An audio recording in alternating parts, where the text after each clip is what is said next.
Hallo allerseits und willkommen zur Figurenvorstellung der rhodesischen leichten Infanterie von Model Creator im Maßstab 1:35. Vom Model Creator habe ich euch ja schon vor kurzem in einem Kanalupdate erzählt und in diesem Video werden wir etwas mehr ins Detail gehen. Bei Model Creator handelt es sich um ein noch junges Unternehmen, das sich gerade formiert und in der Entwicklungsphase steckt, aber wenn alles klappt, schon bald mit seinen Diensten in den Modellbaumarkt einsteigen wird. Das Geschäftsmodell sieht so aus, dass man auf der Homepage von Model Creator eben seine eigenen Figuren mittels einer Datenbank und entsprechender eingebetteter Software designen kann und bestellen kann. Die von euch selbst konfigurierte Figur wird dann in eine STL-Datei umgewandelt und von einem Zweitanbieter wie etwa Shapeways eben dann im 3D-Druckverfahren ausgedruckt und euch eben zugesendet. Ich finde das ganz raffiniert und wenn die Software so funktioniert, wie ich mir das vorstelle, dann kann man endlich genau die Figuren bekommen, die man eben braucht, auch wenn es was ganz Spezielles ist. Man könnte so jede beliebige Pose erzeugen und wenn es auch eine große Datenbank gibt, auch die Ausrüstung der Soldaten ganz individuell anpassen und aussuchen. Noch ist es aber noch nicht so weit mit den Figuren und was ihr hier seht, sind in Anführungszeichen nur Prototypen, die mittels der im 3D-Bereich üblichen komplizierten Software eben erzeugt wurden und dann eben von Shapeways gedruckt und mir anschließend zugesendet wurden. Denn die Jungs von Model Creator haben mich um eine Meinung und Hilfe gebeten, um ihre Idee auch marktreif machen zu können. Das war für mich auch der ausschlaggebende Punkt, warum ich auf die Anfrage von Model Creator eingegangen bin, denn ich finde die Idee sehr spannend und ist auch ganz cool, mal die Möglichkeit zu bekommen, durch mein Feedback zu den Prototypenfiguren auch ein wenig bei der Entwicklung des fertigen Produkts mitzuwirken. So, in der ersten Hälfte dieses Videos schauen wir uns die Figuren, die ich hier habe, im Detail an und ich werde euch später auch noch zwei bemalte Figuren zeigen und in der zweiten Hälfte gibt es dann ein längeres Interview mit einem der Gründer von Model Creator zu sehen, damit wir alle noch etwas mehr Einblick in die ganze Sache bekommen. Alles klar, nun zu den Figuren. Die 4 Figuren, die ihr hier seht, stellen Soldaten der Rhodesian Light Infantry oder kurz RLI dar. Diese Einheit war mitunter eine der berühmtesten in der rhodesischen Armee und gilt vielen bis heute als eine der besten Antiterroreinheiten. Der Einsatz erfolgte typischerweise im Rahmen einer sogenannten Fire Force Operation, bei der die Soldaten des RLI blitzschnell per Flugzeug und Hubschrauber im afrikanischen Busch abgesetzt wurden und so erkannte Gruppen von Aufständischen umzingelten und bekämpften. Diese Einsätze kamen sehr häufig vor. Manchmal wurde so eine Operation 3 oder 4 Mal am Tag durchgeführt, immer über einer heißen Landungszone. Und so gab es dann auch teilweise Soldaten, die in ihrer Dienstzeit mehrere 100 Fallschirmsprünge im Einsatz vorzuweisen hatten. So, wie kommen die Figuren dann zu euch? Wie gesagt, ein Zweitanbieter druckt das Ganze dann aus. In dem Fall war das Shapeways, deswegen hier auch die Verpackung. Da war ganz viel Luftpolsterfolie drin, zusätzlich zum Schutz und innen drin findet man dann die Beutel, wo dann die Figuren drin sind, mit noch mehr Folie dann eingewickelt, damit das Ganze dann auch den Versand ganz gut übersteht, ohne irgendwelche Beschädigungen. Man muss nämlich wissen, das Material ist relativ spröde und brüchig. Mir sind schon einige Gewehrläufe abgebrochen, einfach nur durchs Herumhantieren mit den Figuren. Beim Versand war aber alles okay, also da gab es keine Schäden. Ich hole mal hier so eine Figur heraus, damit man das auch sehen kann. Da ist jetzt auch die Frage, inwieweit das wirklich ausschlaggebend ist. Kann nämlich auch sein, dass vielleicht ein anderer Anbieter dann die Figuren am Ende druckt, der das dann anders verpackt. Das ist natürlich nur der vorläufige Stand. Aber wie man sehen kann, alles filigran und am Stück. Also ja, ich denke, die Verpackung ist so, sage ich mal, im Rahmen dessen, was man eigentlich erwartet und sollte alles sicher sein. Ja, wie man sehen kann, habe ich mir dann hier einige unterschiedliche Posen anfertigen lassen. Hier diese 3 Figuren, das ist eigentlich immer dasselbe Grundmodell, nur eben in unterschiedlichen Posen. Eben einmal hier so in der Hocke liegend und hier marschierend. Finde auch ganz schön, dass die recht gut balanciert sind, also auch wirklich von alleine gut stehen bleiben. Finde ich ganz interessant. Und diese Figur hier, die habe ich mir tatsächlich anfertigen lassen. Wie man sehen kann, der ist ein bisschen anders hier, vor allem einen anderen Kopf. Das stellt nämlich ein ziemlich bekanntes Foto nach vom Soldaten Wayne Hennecum, der eben in dieser Einheit gedient hat und eben genau in dieser Pose fotografiert wurde, und das diente später auch als Vorbild für eine Statue, die eben als Denkmal dient für die rhodesische leichte Infanterie. Und ja, diese ikonische Pose wollte ich eben auch haben. Und ja, so konnte ich auch gleich mal sehen, was die Jungs drauf haben, wenn man da eine Anfrage hat. Und sie haben es ganz gut hinbekommen, würde ich mal sagen. Die Figuren sind alle aus diesem kristallinen Material gefertigt oder gedruckt. Ich kenne mich jetzt beim Thema 3D-Druck nicht so gut aus. Aber soweit ich das verstanden habe, ist das praktisch so ein Pulverbett, wo dann eben mittels, ich denke mal, Belichtung, Laser oder ähnlichem, dann eben ja, aus diesem Pulverbett heraus eben diese Figur erzeugt wird. Leute, die sich da besser auskennen, können es vielleicht besser erklären, aber das ist so, wie ich das verstanden habe. Ja, deswegen dieses transparente Material, ja, ist vielleicht ein bisschen ungewohnt, aber ich denke, ja, ich werde es ja ausprobieren, was man damit machen kann. Also geklebt habe ich schon, einige Gewehrläufe sind mir schon abgebrochen. Also mit Sekundenkleber lässt sich das super wieder ankleben. Das nimmt das Material gut an, und wie es dann bei der Bemalung geht, das sehen wir später auch noch. Jetzt schauen wir uns das Ganze einfach mal Stück für Stück im Detail an. Also ich hoffe, man kann die Details trotz des transparenten Materials gut erkennen. Also das sieht sehr fein aus, vor allem das Gewehr, Sturmgewehr vom Typ FN FAL, was auch in Rhodesien viel benutzt wurde, beziehungsweise die hatten auch viele südafrikanische Lizenzbauten, da hieß das Gewehr, glaube ich, R1, ist aber im Grunde dasselbe und nicht zu unterscheiden. Die Uniform hier ganz typisch für die frühen 70er Jahre, hier mit diesen sehr, sehr männlichen Shorts. Dafür sind die Soldaten in Rhodesien ja bekannt gewesen. Vorher hatten sie lange Hosen und in den späten 70er Jahren auch, aber so zwischenzeitlich war das mal ganz in anscheinend.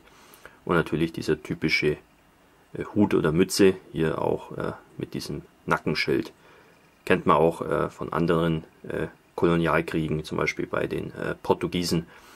Die hatten ganz ähnliche Mützen. Ja, und ansonsten viel Ausrüstung trägt er jetzt hier nicht. Eine Wasserflasche und hier noch so einen kleinen Beutel, mehr ist es nicht. Vorne an der Brust diese Magazintaschen, auch relativ typisch, war diesen chinesischen Magazintaschen für die AK-47 nachempfunden, nachdem viele von den Aufständischen solche Taschen hatten, und die wurden erbeutet und die Rhodesier haben alles benutzt, was sie in die Finger bekommen haben, und ja, ist auch ganz praktisch, und die wurden auch so in Rhodesien dann nachgefertigt, teilweise auch von ja, größeren Textilgeschäften oder Klamottenläden. Ganz interessant. Ja, detailmäßig sieht ganz gut aus. Also hier Finger sind schön, Uniform sieht gut aus. Es fällt auch auf, dass wir hier nichts versäubern müssen, nachdem das ja hier praktisch ohne irgendeine Spritzform gefertigt wurde, haben wir auch keinen Grat, der irgendwie weg muss. Also das kann man so wie es ist sofort hernehmen zum Bemalen. Das Gesicht, ich weiß nicht so recht, könnte ein bisschen detaillierter sein, glaube ich. Das sieht man aber dann, wenn ich es bemal, wie gut oder schlecht es dann ist. Hier dann die zweite Figur, der ist gerade in der Hocke, ist so eine Pose, wie man es oft auch sieht auf Fotos von praktisch am Boden eingesetzten Soldaten, die eben Fährtenleser waren. Und anscheinend gibt es da einen Trick, wenn man Fährten lesen will in der freien Natur, dass man praktisch relativ niedrig sich positioniert und dann praktisch flach über den Boden blickt und ja, kleinere Fußabdrücke im Boden werfen dann eben Schatten, die man da so sehen kann. Deswegen eine ganz typische Pose. Sehr schön auch hier die Finger, ganz fein detailliert, kann man vielleicht erkennen. Ja, das Gewehr ist so ganz leicht verzogen, aber das kann man ausrichten mit einem Föhn zum Beispiel, einfach leicht erwärmen und dann vorsichtig biegen. Das bricht nämlich sehr leicht ab, ist sehr spröde, das Material. Ja, man kann hier auch sehen, zum Beispiel hier der Abzug von dem Gewehr ist perfekt ausgeformt hier drin. Also das ist schon sehr, sehr beeindruckend, was da mittlerweile möglich ist. Hier unten am Hosenboden wirkt die Oberfläche ein bisschen rau, aber da kann ich mich auch täuschen. Dieses kristalline Material, ja, man kann es nicht so gut beurteilen, wie die Oberfläche eigentlich ist, die Oberflächengüte. Das ist ein bisschen heikel, aber das werden wir uns später auch noch näher anschauen und es näher untersuchen. Hier der liegende Schütze. Ja, Stiefel kann man hier mal näher begutachten. Sieht ganz hübsch aus eigentlich. Ja, Schnürsenkel, alles da. Ist auch ein ganz leichtes Profil auf diesen Stiefeln drauf. Wobei es da auch spezielle Stiefel gab, ganz ohne Profil. Das sollte verhindern, dass zum Beispiel die Aufständischen dann die Spuren lesen können von den patrouillierenden rhodesischen Soldaten. Ich habe auch gelesen, dass oft keine Socken getragen wurden. Der hier hatte jetzt Socken, ist aber, glaube ich, wirklich keine Frage der historischen Genauigkeit. Ja, ist doch ganz hübsch. Auch hier das Gewehr ganz leicht verzogen. Aber das kennt man ja auch von üblichen Plastikfiguren oder Riesenfiguren. Also das ist jetzt hier nichts Ungewöhnliches. Und hier kann man auch nochmal sehr schön diese Magazintaschen sehen, die man oft auch an der Brust getragen hat. Mit so einem ja, Tragegestell, sage ich mal. Ja, kommt ganz gut. Also ist eine schöne Repräsentation von diesen Soldaten der rhodesischen leichten Infanterie in den frühen 70er Jahren. Und dann noch die für mich speziell angefertigte Figur in dieser speziellen Pose mit einem anderen Kopf dabei. Ja, da sieht man auch jetzt mal richtig das Gewehr, wie dünn das ist, und klar, da gibt sich ein bisschen Verzug. Das ist, glaube ich, kaum zu vermeiden, aber das ist doch mal eine wirklich sehr, sehr hübsche Fall. Ganz weit verbreitetes Gewehr, sagen wir mal zwischen den 50er bis 80er Jahren. Ganz häufig eingesetzt. Gab es auch in verschiedenen Varianten natürlich, als leichtes Maschinengewehr und so weiter. Aber die Rhodesier haben nur die normale Variante gehabt oder zumindest bevorzugt. Der Kopf, wenn ich jetzt so hier den Haaransatz anschaue, das ist, glaube ich, so ein bisschen weicher Übergang. Könnte ein bisschen schärfer abgesetzt sein. Auch die Ohren, das ist so ein bisschen weich vom Detail her. Aber auch hier kann es wieder sein, dass das kristalline Material den Eindruck ein bisschen verzerrt. Und man muss auch sehen, das Ganze ist ja noch in der Prototypenphase. Ja, ich habe mir auch die ursprünglichen Dateien näher angeschaut. Also an den Dateien, glaube ich, liegt es nicht, weil da ist wirklich jedes Detail vom Feinsten eigentlich vorhanden. Und ich glaube, die Probleme, wenn es irgendwelche Probleme geben sollte beim Detailgrad, das ist eher eine Frage vom Drucker, dass der Drucker da nicht so ganz mitkommt. Ja, die Gesichter, ja, ich sag mal, sind vom Niveau vergleichbar mit den üblichen Plastikfiguren, also von Dragon oder Mini-Art zum Beispiel. In Resin gibt es auf jeden Fall sehr, sehr viel bessere Köpfe. Aber ja, es kommt immer darauf an, was man haben möchte, welche Ansprüche man hat. Ich denke, man sollte hier jetzt auch nicht Äpfel mit Birnen vergleichen. Ich habe mich jetzt dann im Anschluss daran gemacht, 2 von den Figuren mal probehalber zu bemalen. Einfach damit man mal sieht, wie das dann am Ende rauskommt. Ja, hat viel Spaß gemacht und das Ergebnis ist jetzt eigentlich auch ganz vorzeigbar, obwohl ich mich da ein bisschen beeilt habe und vielleicht das Ganze nicht in meinem höchstmöglichen Standard bemalt habe. Aber ich denke, es ist trotzdem ganz nett geworden. Hier der Kollege hier hat hier so ein Hemd an mit diesem bekannten rhodesischen Brushstroke Pattern. Ganz eigentümliche Tarnung, und auch das Gewehr hat eine Tarnung erhalten. Das gab es auch relativ oft mit so einem grün und gelbgrün Farbton. Nennt man auch manchmal Babypoo-Tarnung, weil das einfach so eine total hässliche Farbe ist. Ja, und der andere, den habe ich etwas einfacher bemalt. Die Kollegen hatten ja nicht alle immer irgendwelche Tarnkleidung an. Und der hat hier am Bein auch einen Verband dran. Das habe ich aus Bleifolie hinzugefügt, weil da hier so an der Innenseite vom Knie noch so ein Artefakt war, sage ich jetzt mal, vom Designprozess her. Nachdem das ja eine abgeänderte Figur ist, wurde vielleicht eine Kleinigkeit vergessen oder das ist auch vielleicht ein Fehler vom 3D-Druck, das weiß ich nicht genau. Aber ja, ich wollte es auf jeden Fall abdecken und ja, glaube ich, habe ich mich ganz gut beholfen. Ja, wie man sehen kann, die Details sind eigentlich ganz passabel, also auch das Gesicht kommt am Ende, glaube ich, ganz gut raus. Also ich konnte auch ganz gut die Augen bemalen, also das war alles kein Problem. Was mich ein bisschen stört, ist, dass man an einigen Stellen einfach noch so eine raue Oberfläche hat. Das fällt vor allem hier an den Innenseiten der Beine auf. Weiß nicht, ob ihr es sehen könnt. Ich mache noch ein paar Fotos davon.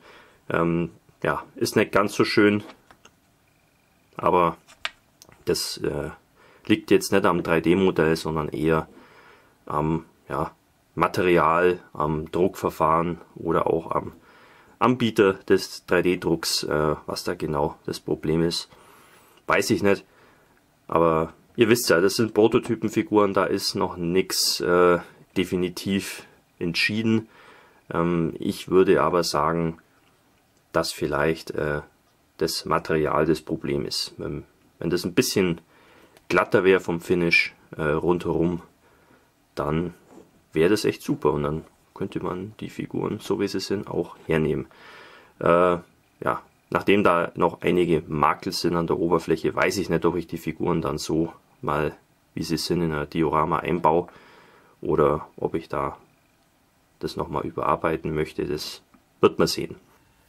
Gut, zusammenfassend lässt sich sagen, die Idee ist gut, die 3D-Modelle sind gut, aber beim 3D-Druck gibt es noch gewisse Schwächen. Das sind aber, würde ich jetzt mal sagen, so die üblichen Kinderkrankheiten, die man halt irgendwie ausmerzen muss, immer wenn man was Neues anfängt. Und ich denke, das ist eine lösbare Aufgabe, da eine Methode zu finden, dass die Figuren vom Druck her, von der Oberflächenqualität wirklich Spitzenklasse sind. Was dann da eine einzelne Figur mal kosten wird, lässt sich jetzt noch nicht klar sagen natürlich. Das bleibt abzuwarten, wie sich das dann gestaltet. Ich denke aber, dass das Ganze relativ teuer sein wird, unterm Strich. Ich schätze mal, es wird schon so auf die 20 € pro Figur hinauslaufen. Ja, wie das dann aber definitiv läuft am Ende, bleibt abzuwarten. Also ich spekuliere da nur. Aber das, sage ich mal, kommt ja immer auch drauf an, was man vorhat. Und wenn man das auch vergleicht, zum Beispiel mit diversen Resin-Figuren oder Zinnfiguren, da ist man oft auch schon an dieser Grenze oder über dieser Preisgrenze schon. Also von dem her wäre das jetzt an und für sich nicht ungewöhnlich. Aber wie gesagt, warten wir einfach mal ab, wie sich das entwickelt und gestaltet. Und Ja, jetzt würde ich einfach mal sagen, dass ich das Wort an Osren übergebe, einem der Mitbegründer von Model Creator. Dem habe ich einige Fragen gestellt, die er dann für mich und für euch beantwortet, damit wir alle nochmal einen besseren Einblick bekommen und auch ein paar so Hintergrundinformationen bekommen. Ich denke, das ist ganz interessant für den einen oder anderen. Hallo Leute, ich bin Osren von modelcreator.com. Leider, ich muss auf Fragen im Englisch zu antworten, als die Fragen sind ziemlich technisch.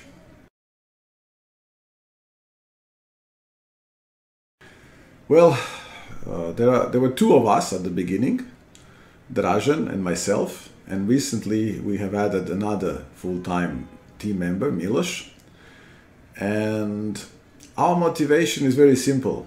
We are model makers at heart, have been building models since we were young, and in time realized that there were certain things that we would like to be able to have.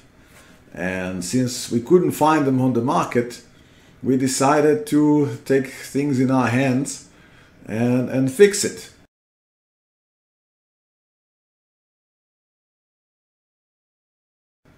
Our background is actually quite diverse. Dražen has been working in private equity for quite some time as a project manager, on top of course being a model enthusiast and a history buff. I've also been working in corporate waters. I've been involved with logistics for a great many years now. And me and Dražen met when we were working together in a pharmaceutical company like 20 years or so ago. Milos, on the other hand, our newest member, he's a 3D designer and a very artistic person that enjoys music and painting and arts in general. In terms of the background and the skill set that we have, it's quite atypical in the sense that most of these small projects start from people who have what they think a good idea, and then they learn most of the other things as they go and have not too much background in maybe organization or business environment and so forth. In our case, we are professionals in corporate waters for over 20 years, Dražen and myself, and the idea was born out of the hobby that we both enjoy. And it would be logical that, for example, Milos, our 3D designer, was the one that started this because it's so much involved with 3D modeling. But in our case, it sort of worked the other way around. Fortunately, Dražen and myself have been, are mature enough in the sense that we've been involved with various projects and various IT projects for our professional life. And I myself, for example, was the editor of a PC hardware e-zine many years ago. And this enabled me to meet people like the Croteam software game developers, who actually proved invaluable when me and Dražen got the idea initially, because we had hardly any knowledge about 3D models, know how exactly the things worked and so forth.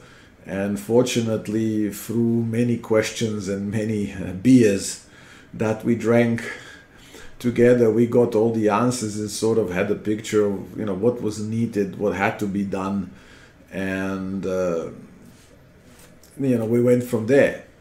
Of course, as we went deeper and deeper, more and more things popped up, and looking at it back today, I'm not 100% sure that if we knew all the challenges back then, we would have been so enthusiastic about the whole idea. But on the other hand, having problems and issues and challenges to overcome is something that we all enjoy. And when you manage to overcome them, it gives you a very good sense of achievement and basically pumps you up to go further and to complete. You know, you have in a way too much vested interest in the whole idea than to just, you know, say, ah, this is too much, and give up.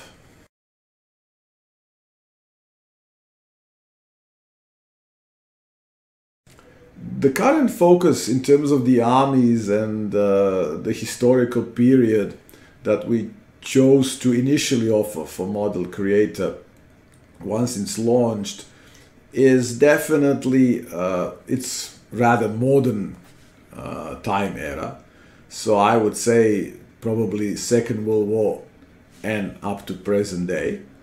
And the idea is to have a sort of a mix of conflicts and armies within this time frame that cover both some of the what we call mainstream and some which are much less known. And we haven't decided yet completely on what our initial offering will be, but it definitely will include 101st Airborne from Second World War, Rhodesian Light Infantry, and for the rest we are still trying to decide, because as I said, we want to have a mix that is sort of caters for the needs of most, but also for the most specialized, less known, what we call, you know, non-mainstream conflicts or armies. And definitely it's a work in progress in terms of choices. And we also think that we might make, you know, changes at the very last minute based on the input from you guys, our you know, customer base. Because at the end of the day, it's your wishes is what's most important. I mean, if Dražen and myself were asked, we would probably then do, you know, the Yugoslav wars in the 90s because, you know, we are Croatian. But what we want is secondary. It's important what you guys want.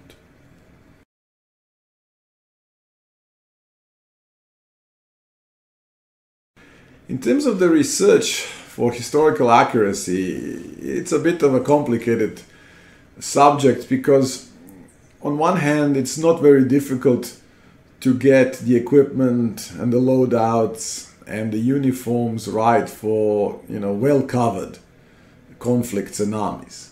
But even though we're gonna do them as well, they are not maybe our prime focus because many figures from, you know, major conflicts and major armies already exist. They might not be in the absolutely perfect position with the absolute perfect loadout, but they could be close enough or can be, you know, modified if someone is pretty good at sculpting so that they get what they want.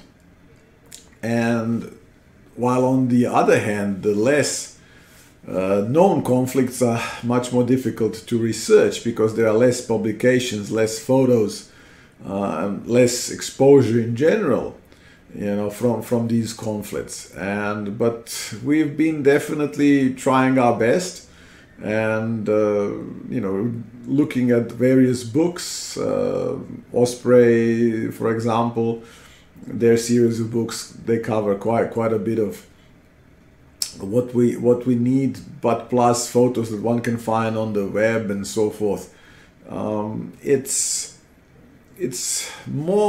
easier when it comes to the equipment, such as rifles and so forth, because, you know, an FN file is an FN file.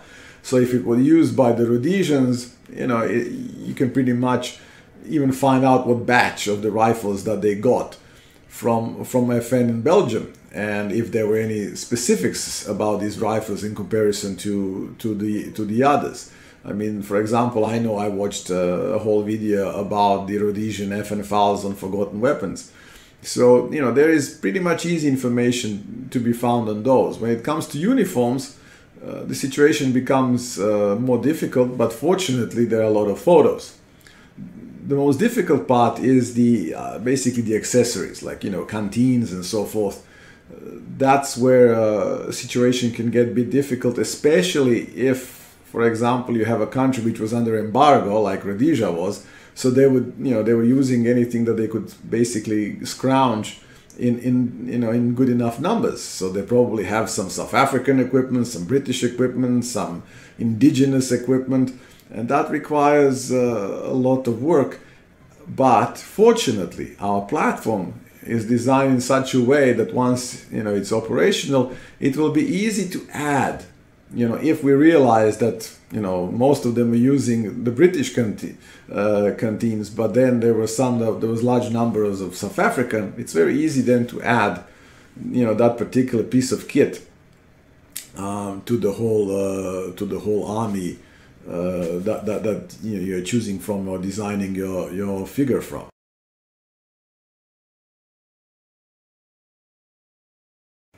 Well, when it comes to transferring into a 3D modeling software, I mean, you basically have two ways of doing it. One is to build a 3D model in the software, pretty much from scratch, and model everything, and that's why we have Milos on board as a 3D modeler. The other way is to basically using a 3D scanning cage, which we've covered in one of our articles. And this definitely can yield results if it's set up the way it should be. And for example, our first prototypes, which are what we call hybrids, are a result of what was scanned in Croteam's 3D scanning cage when they were doing prep work for Sirius SAM-4. Unfortunately, that cage was dismantled in the meantime when the project was over, and also COVID struck. And they basically stopped, even using their offices. So we then had to use another facility which proved to be set up in a less than optimal way. And the models that we got out were unfortunately suffering from various number of problems. And in order to actually correct these models to be A-OK would require more work than from a 3D modeler to do them from scratch. So, as I said, what we hoped would be sort of a shortcut for us actually turned out to be a dead end. But that doesn't mean that in time another facility which will be set up correctly for our needs will not become available, and then we can rely on that kind of scanning as well, not only for the 3D modeler to design everything from scratch.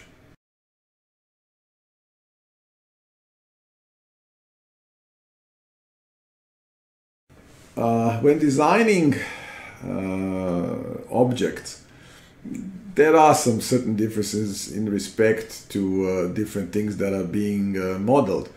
For example, the way that the rifles work in a 3D model environment is a bit different than maybe from the model itself. I mean, when I say model itself, I mean basically a human being already wearing the base uniform, so the shirt, the pants, and then on top you layer the belt, the backpack, and so forth. And obviously these have a certain amount of their own physics and the way they will contour around the body, and they are flexible parts, and that actually represents more of a challenge to model correctly than for example a rifle. The rifle, on the other hand, and weapons in general, have a problem which is not directly associated with 3D modeling, but which actually with 3D printing, because the barrels and so forth can be very, very thin if they are perfectly in scale when you go to 135 or smaller. Because they become too thin, they can snap, or they can't even be printed because they are too thin. So in that respect, you have to modify the object in such a way that it's sufficiently thick so it 3D prints well, and at the same time doesn't appear out of scale in comparison to the whole model in general. Because obviously if you make certain things thicker in 135, you're not keeping the perfect scale. Fortunately, because it's a small model, it is impossible to pretty much tell the difference, that there is something actually which is thicker than what realistically it would be. But there are a lot of challenges even between the 3D models and the 3D print as an end result, and historical accuracy, all together, and the physics and the body, and you know, it's quite an undertaking that we decided to go through, but we think we'll be able to do it. And once the whole Model Creator platform is ready and everything is launched, that you guys will be satisfied with the end results.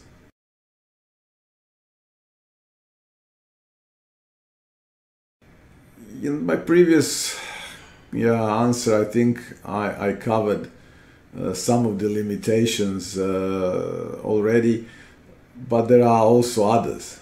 I mean, it's also, you know, if we talk about the poses, the way the 3D models with the objects work make it very difficult that you can actually have a complete freedom in the sense of designing the pose completely, because you know, it's not a problem of moving around the body parts like the hands and so forth, but it is, you know, what's on top of them or what's in them that makes it you know, difficult. For example, you have, because the way the 3D model works is basically, imagine you have a grid of 3 axes, and everything has its exact position, and the decimal places are very many. So if you miss the right positioning between the objects, you know, things will go awry. And so by that, in order to be 100% sure that the 3D model within its customized form can print out, you cannot actually enable full freedom. You basically have to have a sort of a predetermined pose that you can then build everything around. So yes, there are definitely limitations to that, and but what we are definitely trying is to make it as open, as flexible, and as customizable as possible. And you know, also it will be an ongoing process. We might not get everything that we want, you know, right away on the launch, but you know, if Model Creator then lives on, i.e. is successful, then we will continue developing and expanding and getting things better and better. I mean, that's our intention. It's not just to, you know, launch and then forget about the whole idea.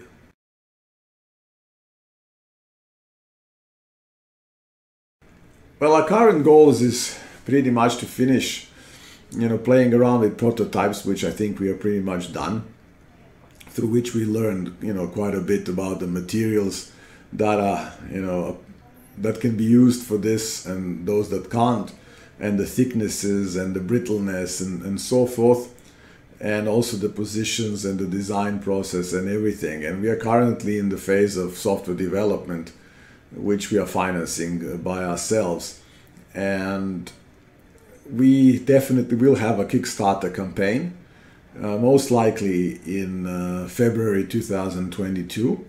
And yes, you are very welcome to help us out, because even though we decided to go through this ourselves, Kickstarter would definitely be a kickstart.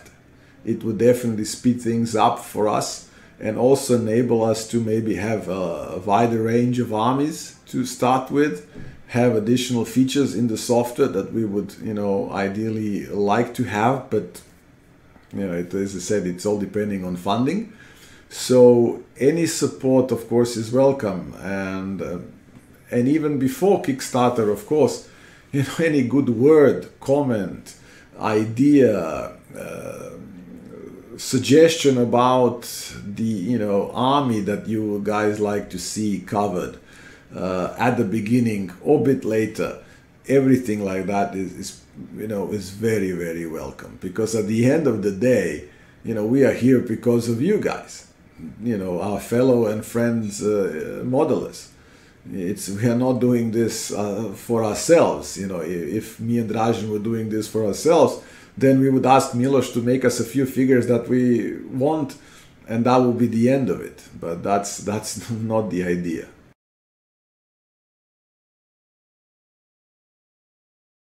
Well, definitely you can follow us on Twitter, Facebook, and Instagram, but best, of course, is to follow us on our website, which is www.model-creator.com, because we have all the news over there. You can subscribe to our newsletter as well, and everything that we do and how we progress is covered there. And but whichever way you follow us, we are happy with it, because Facebook also enables us to get feedback, same as Instagram and so forth. So for us, that's the most important, that we get the discussion also going on what you guys would like to see, and which armies, and we'll be very happy to answer to all your questions. And because at the end of the day, Model Creator will be only as successful as the amount of support that we get from you guys. Thank you very much for having us, and I wish you all the best in Milos, Dražen and myself. Keep well, keep safe, and I hope this is not the end, that we will communicate more. And definitely great thanks to our host for having us and giving us this opportunity to present what we are and what we do. And yeah, bye. Vielen Dank, Osren, dass du uns hier Rede und Antwort gestanden hast. Das war sehr interessant und spannend, dir zuzuhören. So, jetzt sind wir am Ende des Videos. Da würde ich euch bitten, doch gleich mal auf der Homepage von Model Creator vorbeizuschauen. Der Link ist in der Videobeschreibung. Ihr könnt es auch auf Facebook oder Instagram mal nachschauen. Die haben da auch eine Seite. Ja, und lasst den Jungs doch mal eure Vorschläge und Ideen zukommen. Ich denke, das ist sehr wichtig. Und ja, könnt es auch gleich hier in die Kommentarleiste reinschreiben unter diesem Video. Ich bin mir sicher, die Jungs lesen das auch durch. Warten wir mal ab, wie sich das entwickelt. Ich finde es ganz spannend und interessant, das zu verfolgen. Und ich werde euch auch auf dem Laufenden halten, was das angeht. Vielen Dank für die Aufmerksamkeit und bis zum nächsten Video. Euer Hamika Barkas.